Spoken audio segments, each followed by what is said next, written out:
বাজাবে তাকে, বাবা যাবো না দাদু ধরলে ঢোল বাজাবে তাকে, বাবা যাবো না দাদু ধরলে ঢোল বাজাবে তাকে।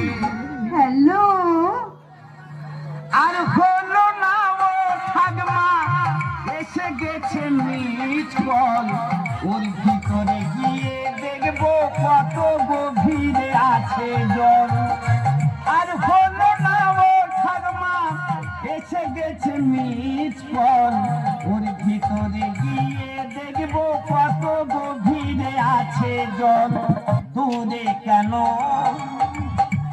এসবকে ঠান্ডা করা মেশিন আছে, দূরে কেন এসবকে ঠান্ডা করা মেশিন আছে। দেখো তোমার জন্য আমি পুরো বুকে ফ্রিজ বসিয়ে রেখেছি, সত্যি? আমার বুকে এলে তুমি পুরো ঠান্ডা হয়ে যাবে। এসো আমার বুকে।